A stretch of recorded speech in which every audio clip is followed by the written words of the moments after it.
that justices who have served on the court have said that is the right number to make the court effective, small enough to allow them to be deliberative and large enough for them to be able to represent some diversity of views. Unfortunately, in recent years, a legitimate threat has arisen to pack the court. You've had Democratic leadership, including no less than the chairman, a former chairman of the Judiciary Committee, Jerry Nadler, that has introduced legislation to add 4 more justices to this Supreme Court. This is a terrible idea. I think we all understand that in Washington, D.C., we weaponize everything. One thing that still has some semblance of independence from the ups and downs of daily politics is the federal judiciary. That's why Ruth Bader Ginsburg, Stephen Breyer, and others have said time and time again that packing the court will undermine public confidence in the judiciary. They don't want, I don't want, we don't want the size of this Supreme Court to ping-pong up and down just on the basis of the most recent federal election. We need to keep the 9, and I think you will see over the course of the next weeks and months that an incredible cross-section of the Republican conference, from the center right to the far right, understand the importance of keeping the 9. With that, I'm proud to be able to introduce the gentleman from Texas, Mr. Pete Sessions. Dusty, thank you very much. Today is a very important opportunity for not just the Republican conference, but for all Americans to understand that there is a conscious effort underway by the Democratic Party that would substantially change the powers of this country. Today, we have the 3 branches of government that the Democratic Party is trying to overrun in all 3 opportunities. First of all, by H.R. 1, their bill last year, that would keep in place an opportunity for them to control through the executive branch all elections that would take place in this country. What they are now trying to do is to weaponize the Supreme Court and the court system. My father served as a federal judge for 14 years. During that period of time, he understood his duty and obligation to the laws of the United States of America, and that is what judges are there to serve and rule on. The laws of the country, not the political say of the executive branch or the legislative branch. So today what we are here to do is to let the American people know that there are people like Dusty Johnson and others who do recognize the importance of this country, not just the Constitution, but the balance of 3 distinct branches of government that are important. I'm delighted to introduce the young Congresswoman from Iowa, Congresswoman Hinson, who will then talk about her perspective from Iowa. Thank you. I thank the gentleman from Texas and the gentleman from South Dakota for bringing us all together. Our founding fathers set up a system of checks and balances, and that was designed to ensure that the government would continue to be accountable to the people. And these checks and balances are enshrined in our Constitution. And why did they do this? They did it because they foresaw the dangers coming down the road, the dangers of a power-hungry, ever-growing bureaucracy. And that is why our founding fathers intentionally created an independent Supreme Court to help protect Iowans and all Americans from the federal government, from the overreach, and from that encroachment on our rights. The Supreme Court does not exist to do partisan bidding. Our 9 justices are entrusted to interpret the Constitution strictly and to rein in abuses of power.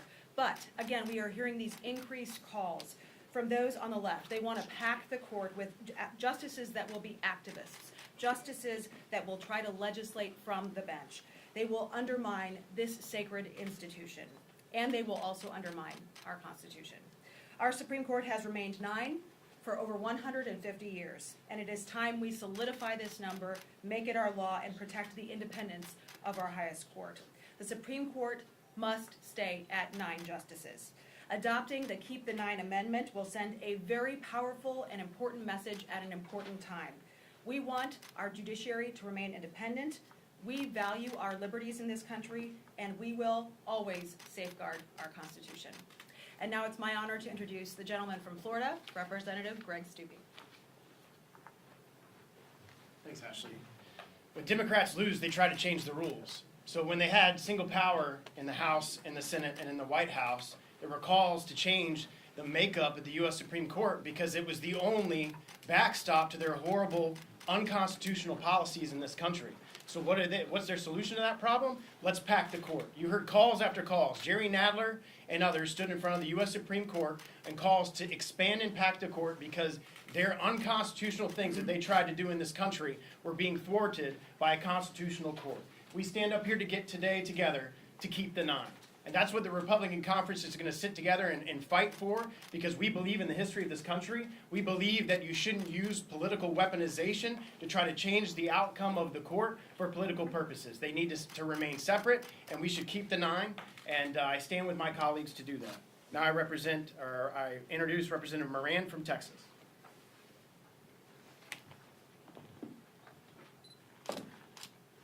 As a former Texas judge, I understand the importance of an impartial and neutral judiciary, one that is protected from the political whims of either party. Today, more than ever, the principles affirmed by Marbury versus Madison are critical to the survival of our republic and the preservation of our Constitution. The need for a clear separation of powers and the need for independent judicial review. For over 150 years, the Supreme Court has been composed of 9 justices nominated by the President and confirmed by the Senate, working to defend and uphold our Constitution through that independent and impartial judicial review. This numeric stability of these 9 justices has been and remains a critical component to its neutrality. Without action to set in stone the composition of the Supreme Court, that institution will in time become nothing more than the political extension of the other branches of government. Without this amendment, this nation faces the real possibility of political attempts to pack the court, which would undermine the mission of the Supreme Court and erode the very independence that is the primary source of its integrity. We cannot let this happen. I am proud to stand with Dusty Johnson and my other colleagues to support this constitutional amendment that will keep the Supreme Court bench at 9 justices for as long as this republic stands. Thank you. Now I introduce the Congresswoman from Oklahoma, Stephanie Bice. Thank you, Representative Moran, and I want to thank Dusty Johnson for the opportunity to bring us together today. The Democrats' attempt to pack the court threatens the foundational values of our great nation. Since 1869, there have been 9 justices on the Supreme Court.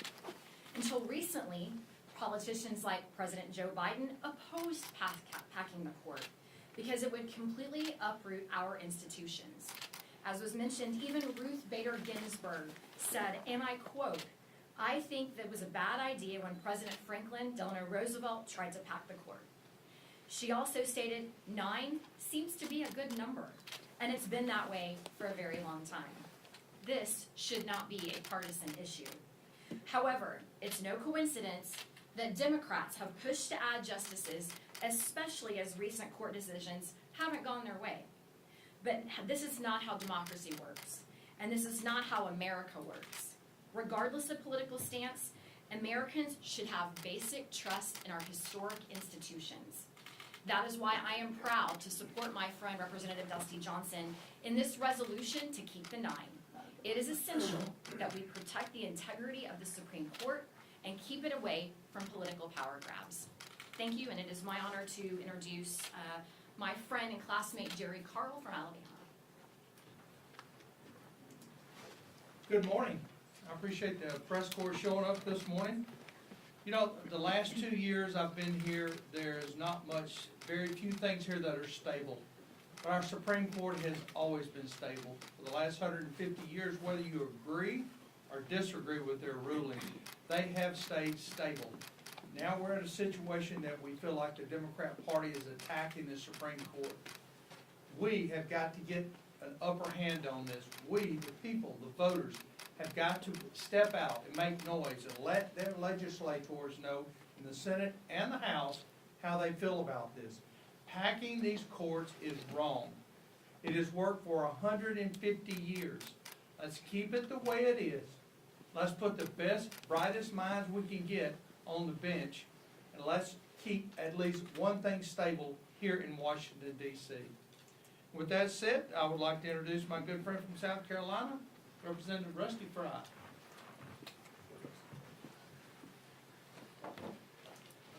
Democrats' efforts to pack the Supreme Court is unprecedented and dangerous. Last year, I was proud to be the lead sponsor of the Keep the Nine resolution in the state of South Carolina General Assembly, and I'm proud to stand here today.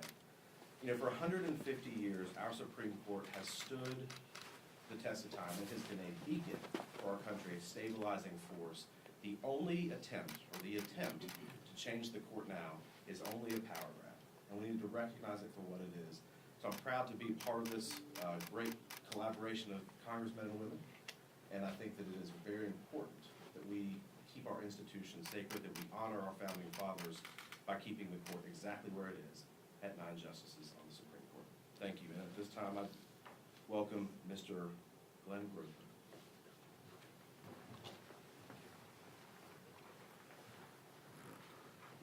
When I was a child, and we went to school to learn about American history, it was the good old days. You almost couldn't remember anything bad ever being said about this country or about our presidents. I think there was a little bit of negativity about Warren Harding because he had some crooks under him. A little bit of a bad feeling about James Buchanan because the Civil War started on his watch and there was a feeling he should have been doing something different. But the one thing I remember, even with my moderate history textbooks from when I was a child, is that Franklin Roosevelt did something horrible when he tried to pack the court. Every school child knew that. Now, last session, there were efforts made to get around the Constitution by adding, I can't remember, it was 3 or 4 toadies to the Supreme Court who didn't respect our wonderful Constitution. And that's why, sadly, a bill has to be introduced today to try to permanently thwart any presidents in the future. And actually, as I understand in the past, this effort was killed by even Joe Biden, because he was maybe a little older than me even, and he knew that Franklin Roosevelt had done something awful by trying to pack the Supreme Court. So this is a good thing to prevent any future presidents who don't respect our Constitution from trying to add additional people to the Supreme Court, who, by the way, should not be loyal to any individual president or political party. They should have a deep, abiding loyalty to the Constitution of the United States. So I'm proud to be on this bill, and now we want to introduce one of our new rising stars, the freshman from Wyoming, Harriet. It's the first time I've ever seen her name, said her name, she's so important. Harriet Hageman! What an introduction. Thank you, and it's wonderful to be here today. The government created by our founders and enshrined in our Constitution established 3 co-equal branches of government. Now, because the Democrats have been unsuccessful in pushing their radical agenda through the legislative branch, they want to pack the courts with liberal judges and justices and push their agenda through that way. The Supreme Court has been at 9 members since 1869. And as a co-equal branch, it should not be able to be manipulated by either of the other 2 branches. Because many of our Democrat politicians have called for court packing, it is necessary for us to take this step to enshrine in our Constitution the 9 justices that currently serve. In the 117th Congress, 80% of all Republican members supported the bill, but there was no one on the Democrat side willing to step forward and put their name on it, despite many of them saying that they actually favor exactly what we're doing today. The amendment being sought with this legislation is a simple 13 words. Unlike the monstrous spending bills Congress routinely passes, it is very simple and direct. Quote, "The Supreme Court of the United States shall be composed of 9 justices." Polling shows that voters support keep the 9th Amendment by a 3-to-1 margin. And 19 state legislatures have also supported this amendment, along with many other organizations. This means that it is an amendment that can actually be adopted, implemented, and enforced. Can you imagine the excitement of actually amending our Constitution for something positive like this? Amending the Constitution is rare and purposely requires great effort. This is an effort worth making, and I'm proud to stand with my colleagues and support the Keep 9 Amendment. And now I am honored to introduce Ralph Norman. Thank you. Thank you, Harriet. Congressman Johnson and all of you, I'm proud to stand here today to really stop something that the Senate is trying to do, which is to change the Supreme Court that, as has been mentioned, has been over 150 years. You know, a lot of things come through Congress. A lot of them are not right, like the invasion at the border, like the lawlessness. But what the Democrats are trying to do now in the Senate, to change the Supreme Court, to pack the Supreme Court, shakes the very foundation that our country was founded on, and it destroys the Constitution. To have to do this is really amazing. But what we're going to do is stand firm, and as Harriet mentioned, this is a very simple amendment that we can all get behind. And our message to the Senate, there's a time to be quiet on certain things. Now's the time to fight. We're going to ring the bells for freedom, and we're going to ring the bells to stop this onslaught of our Constitution. And I'm so proud that we're doing this now. And if the Senate, they can do what they want to do, but not on this. A lot of things are bad. We're going to stop this dead in its tracks.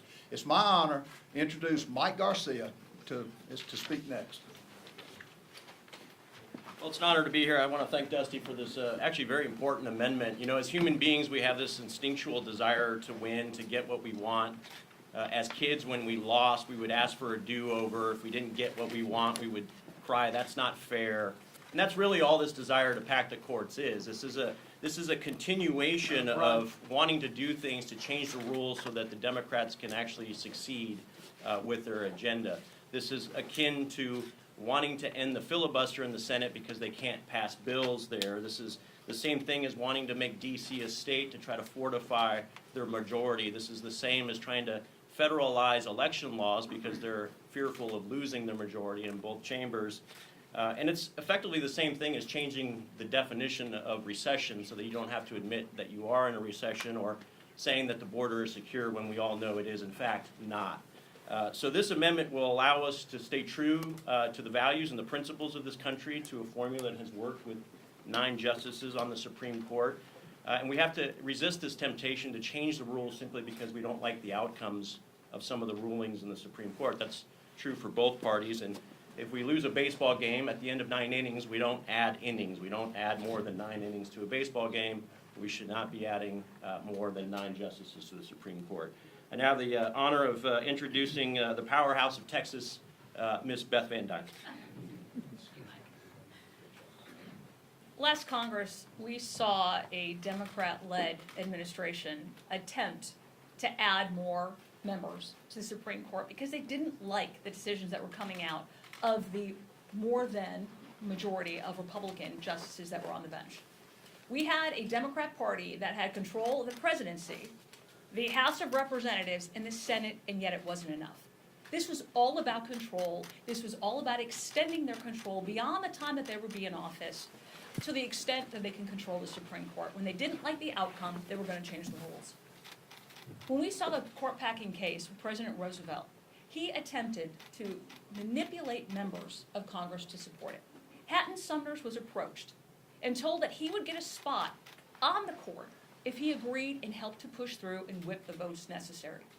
Instead of doing that, which would have been good for him personally, he recognized the value of having a Supreme Court that was separate from the political system, the value of maintaining the history of the U.S. and the basic principles and foundations. And instead of going along to get along, he stood up and fought it, and he was successful. We need to have more people like that, backbones on both sides of our aisles. It would be wonderful to have our Democrat colleagues up here right now. This past year, we saw threats made, not only to our justices, but to their families at their homes, to try to persuade, push, threaten them to make different views and different decisions on their court cases. That is a travesty to our republic. We need to stand up, have principle, and recognize it's the foundation of our history. With that, I'd like to introduce Congressman Huizenga from the great state of Michigan. Well, nearly everything's been said by nearly everybody, so I'll summarize real briefly. But I hope you understand that what you are seeing here is a representation of our conference. And Glenn Grothman told FDR not to do it. I think he's going to tell Joe Biden not to do it as well. But in all seriousness, this is something that has unified and united our conference. The fact that we realize when Democrats can't get done what they would like to do legislatively, they turn to the courts. Well, guess what? The courts haven't been going in their favor in the last little bit, so now they want to expand the playing field. Well, we know it's wrong, the American people know it's wrong. In fact, it's interesting, the loudest voices for this are coming out of the House, the people's house. But what do the people say? They know in their DNA that this is the wrong thing to do, so they're standing up against that. And let me let you in on a little dirty secret. There's a lot of Democrats that actually agree with us, right? We all have those relationships that we talk to these folks. And they know in their hearts as well that this is the wrong direction to go, but the onslaught from the progressive left is something that has kept them away from addressing this issue. I'm hoping that the Republican majority is going to be able to give them some cover for them to come forward and be able to really truly express what they know is the right thing, which is to keep that number at 9 and to keep our system stable. So with that, I think we're ready to take a few questions, right, Dusty? We're going to go to Congressman Mike Flood. Oh, sorry, And then we'll Mike go Flood. to Congressman Issa, and then Costello.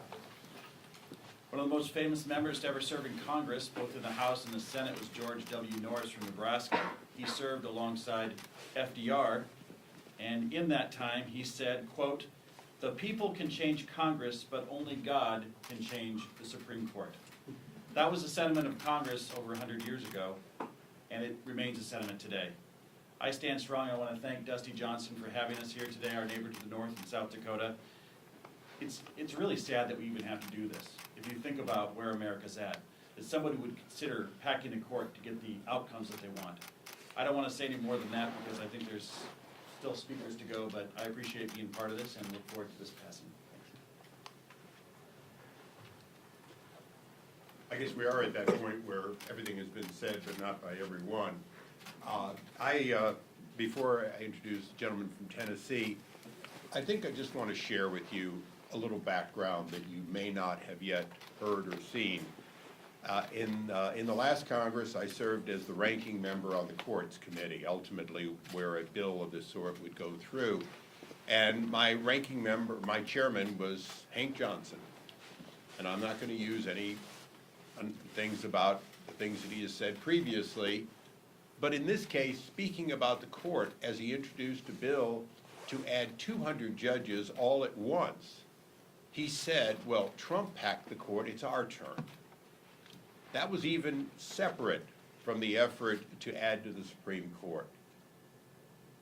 As was said earlier, there is a reason to look at the size of a court. There is a reason for Congress to look at it, but there is no reason to do it simply because we don't like a ruling.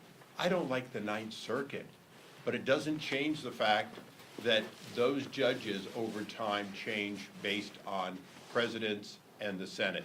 The same needs to be true of this Supreme Court.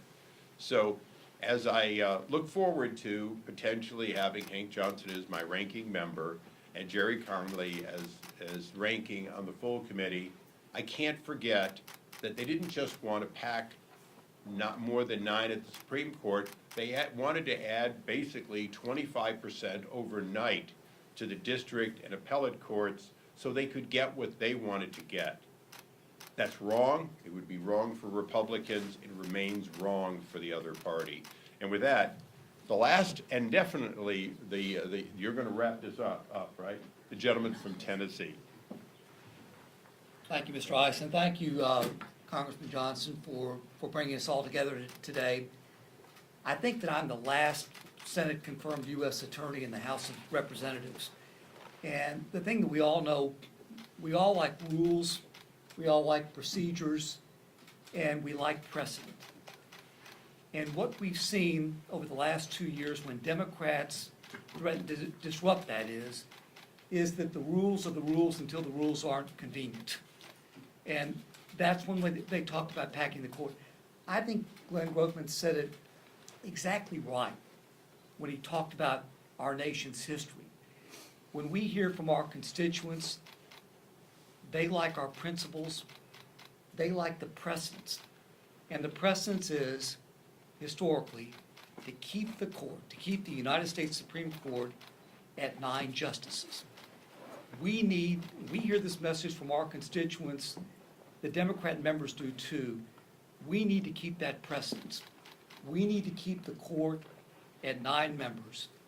And this bill does exactly that, and we need to continue to send that message all across the nation. Thank you all for being here, Mr. Johnson. I'll yield it back to you. Obviously, we've got a lot of members, so we're happy to take questions, and we'll sort of toss them to whoever wants them. Who's up? Yes? I just wanted to know, so a couple of months ago, I went to a press conference with Congresswoman Jayapal. They were trying to add, I think it was 4 members to the court. They had an argument, and I'm sure you've heard it, that, you know, the number of justices has changed 6 times since it was, you know, a founding of our country. What is your response to that, and why do you think, and particularly to progressives who argue that Republicans are only trying to do this now to solidify the conservative lean in the court? I mean, let's keep in mind that Republicans have never tried to pack the court. I mean, Ms. Jayapal can go back to precedents from 170 and 190 years ago, but the reality is that every single human being who has served on this court in recent history has, to the extent that they've spoken about this publicly, has said that packing the court is the wrong idea. With all due respect to Ms. Jayapal and the other progressives who are trying to pack the court, their push is exactly as these members have said, it is a power grab. They don't have a report from an independent third party that says, the court would function better with 13 members. They have absolutely no independent analysis that indicates a number other than 9 would be better. This is about a power grab. It is transparent. It is wrong. And this group of members will stand against it. Somebody else? And why do you think it changed 6 times in the past? Just curious. Was it to function better, or? Let's keep in mind, in the earliest days of this country, of course, there was going to be a learning process. Of course, we were trying to figure out what it looked like to be a big boy, a big girl United States of America. But once we caught our stride on that, once we decided that 9 was the right number of justices, it has stayed there for 154 years. And I think there's a very important reason for that, and every member of the Supreme Court who's spoken about this publicly agrees with me and disagrees with Ms. Jayapal.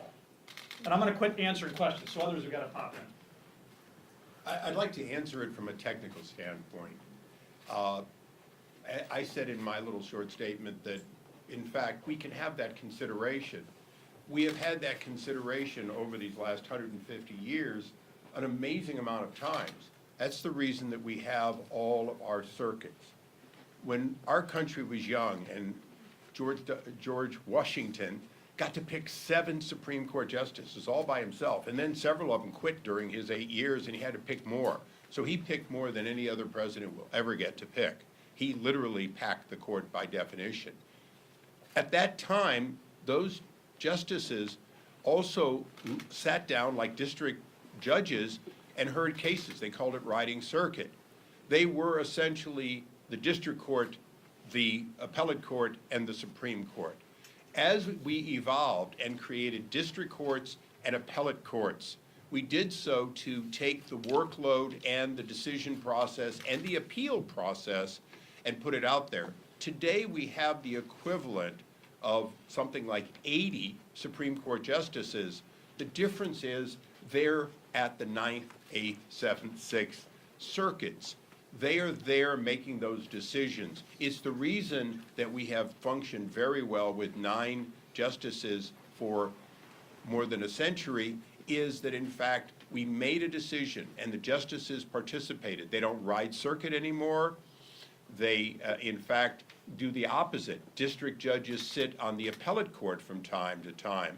And so, as Dusty said, every justice, and for that matter, judges of all stripes, who have looked at this have said, we helped, with Congress's acquiescence, create a system that works extremely well, and it's not about the Supreme Court. It's about 700 judges, not including all the other Article I judges. So when we look at the court system, I'm happy to have a discussion. And we had a bill in the last Congress that would, over time, increase by 70 judges at the district and the appellate court.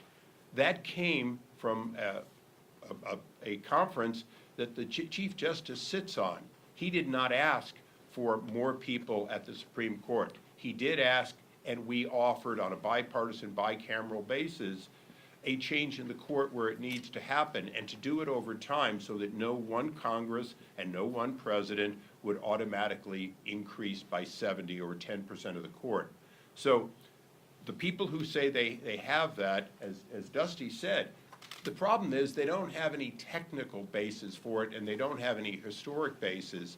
So yes, you're absolutely right, it's changed 6 times. It's actually changed dozens and dozens of times into the system it is today, which functions very well, with the exception that they're a little bit too busy and the caseloads have backed up. But they haven't backed up at the Supreme Court, they've backed up at the district court. Thank you. Yes.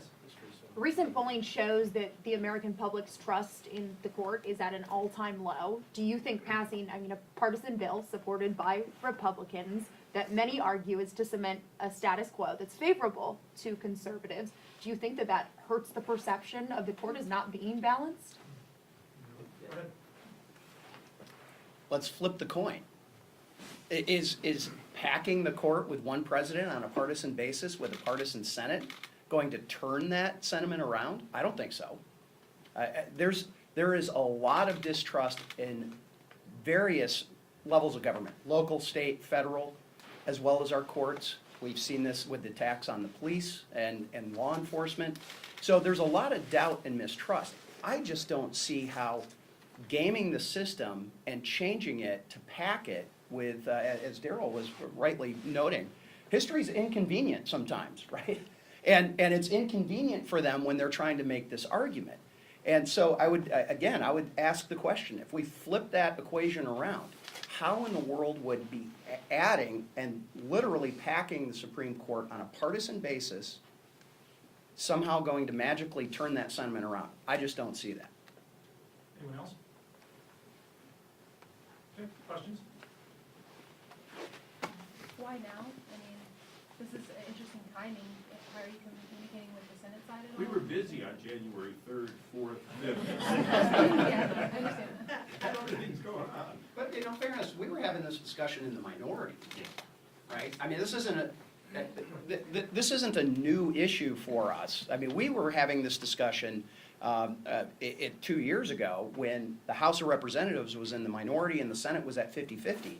There was a lot of discussions about that as the new Biden administration was coming in and looking at what had happened with the Trump nominations and the Trump confirmations, and they were very uncomfortable with it because they started seeing a Supreme Court, I would argue, finally returning back to its constitutional roots.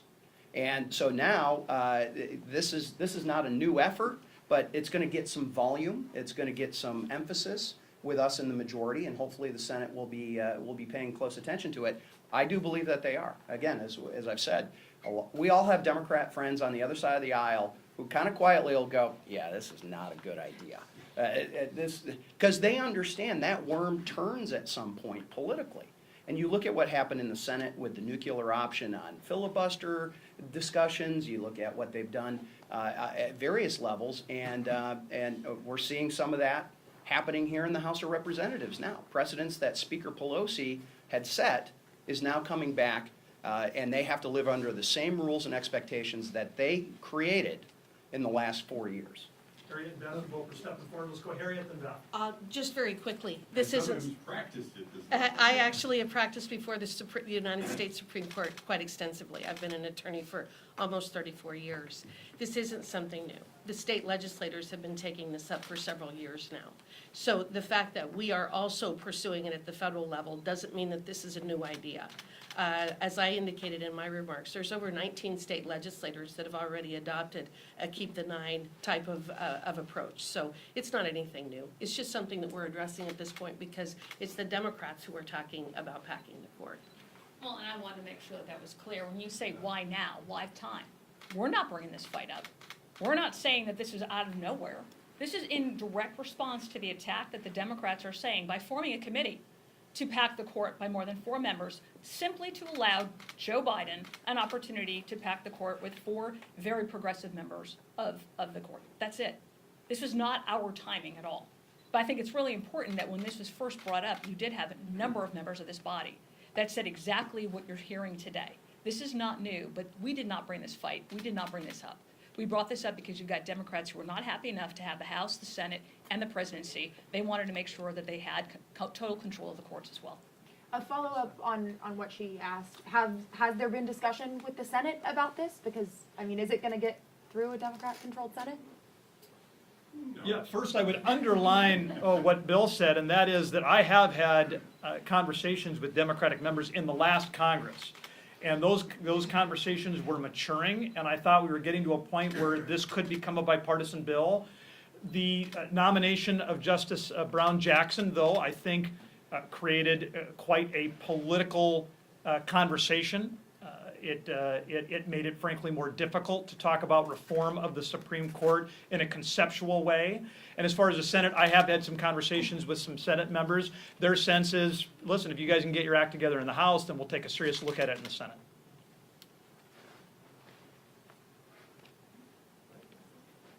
Thank you. Thank you very much for coming.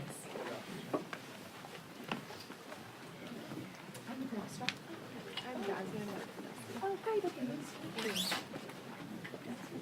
Yeah. You wanna accept it? I ended it.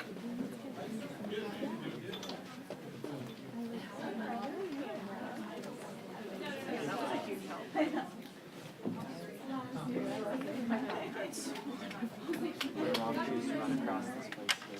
Oh, I run these.